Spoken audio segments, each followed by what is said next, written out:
नमस्कार, मैं हूं सौरभ दुबे और आप देख रहे हैं मानसिकता न्यूज़। लगातार आपको मिल्कीपुर विधानसभा उपचुनाव की कवरेज दिखा रहे हैं। मिल्कीपुर की जनता क्या चाहती है, समाजवादी पार्टी के कैंडिडेट को लेकर क्या सोचती है, साथ ही भारतीय जनता पार्टी से किसे टिकट मिलना चाहिए, आखिर वहां के लोगों के मन में क्या है, वो लगातार आपको हम दिखा रहे हैं। आपको बता दें कि समाजवादी पार्टी को बहुत बड़ा झटका मिल्कीपुर उपचुनाव में लगा है। उपचुनाव की घोषणा होती, टिकट तो बहरहाल फाइनल ही था, लेकिन तारीखों का ऐलान अभी तक नहीं हुआ था। और तारीखों के ऐलान से पहले ही समाजवादी पार्टी को बड़ा झटका लगा है सूरज चौधरी के रूप में। सूरज चौधरी ने समाजवादी पार्टी को अलविदा कह दिया।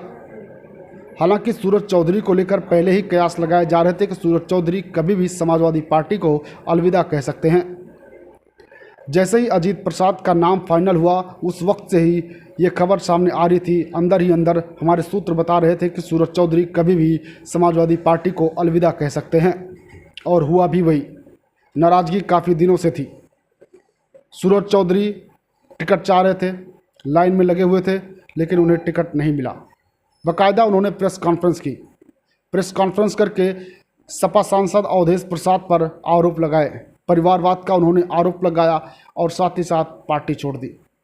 और अब ये कहा जा रहा है कि सूरज चौधरी भीम आर्मी ज्वाइन कर सकते हैं। अभी नामांकन भी नहीं हुआ, ना ही तारीखों का ऐलान हुआ है मिल्कीपुर उपचुनाव को लेकर। ऐसे में कहा यह भी जा रहा है कि भीम आर्मी अपना कैंडिडेट बदल सकती है। हो सकता हो सूरज चौधरी मैदान में भीम आर्मी से आ जाएं। हालांकि सूरज चौधरी ने क्या कुछ कहा है, आइए आपको हम दिखाते हैं।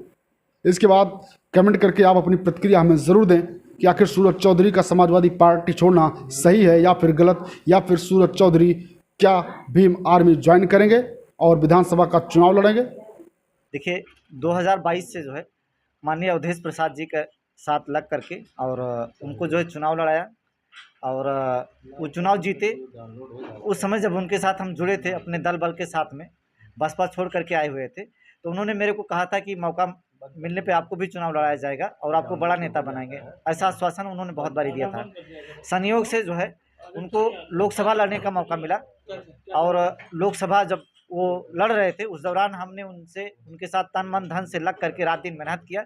कई बारी पूछा कि माननीय मंत्री जी, जब आप लड़ करके सांसद बन जाएंगे, सीट आपकी मिल्कीपुर जो है खाली हो जाएगी विधानसभा, तो उस पर किसको लड़ाएंगे। तो उन्होंने कहा था कि आपको ही वहाँ का चुनाव लड़ाएंगे सूरज चौधरी जी, आप वहाँ पे तैयारी करते रहिए। लेकिन जब वो चुनाव जीत गए, लोकसभा चुनाव जीत करके वो सांसद बन गए, तो हम भी वहाँ पे गए उनका आशीर्वाद लेने के लिए। माननीय मंत्री जी, आप जो है सांसद बन गए हैं, अब मिल्कीपुर की हमें आशीर्वाद दीजिए, जाकर के तैयारी करें और चुनाव हम उपचुनाव लड़ना चाह रहे हैं। तो एकदम से वो मुकर गए, उन्होंने झूठ बोला, कहा कि जो है पार्टी जो है जिसको टिकट देगी आपको चुनाव उनको लड़ाना है। और उन्होंने जो है वो टिकट सिर्फ अपने लड़के अजीत प्रसाद के लिए मांगा, मेरे को कभी ना शीर्ष नेतृत्व से मिला है, ना मेरे लिए टिकट मांगा। कहने का मतलब कि वो कार्यकर्ताओं के साथ हमेशा धोखाबाजी करते हैं, झूठ बोलते हैं। तो इसीलिए जो है उनसे दुखी होकर के, उनके नीतियों से, उनके कार्यशैली से लोगों का समय समय पे बेइज्जती करते रहते हैं, कार्यकर्ताओं का, हमारे मिल्कीपुर की जनता की। तो इसीलिए आज जो है समाजवादी पार्टी से उनके समस्त जिम्मेदारियों से मुक्ति ले रहे हैं और पार्टी से इस्तीफा दे रहे हैं। कई सारे पदाधिकारी, लगभग 500 लोग मेरे साथ जो है आज पार्टी छोड़ रहे हैं। लड़ेंगे क्या? समाजवादी पार्टी ने परिवारवाद अपना करके पहले भी 7 सीटें हारी हैं और ये परिवारवाद का जो टिकट अभी दिया हुआ है, ये पहले से चुनाव हारे हैं। बहुत ज़्यादा भूमिका हम लोग की बनती नहीं है, लेकिन ये कम से कम 30,000 से 50,000 से चुनाव हार जाएंगे कन्फर्म है। क्योंकि वहाँ पे जो कैंडिडेट है, कैंडिडेट का विरोध है, पार्टी तो जैसे ऐसे ठीक है। जो कैंडिडेट है, प्रत्याशी जिनको बनाया अजीत प्रसाद को, वो लखनऊ में रहते हैं। मिल्कीपुर की जनता के साथ उनका कोई जुड़ाव है नहीं, बिल्कुल भी जुड़ाव नहीं।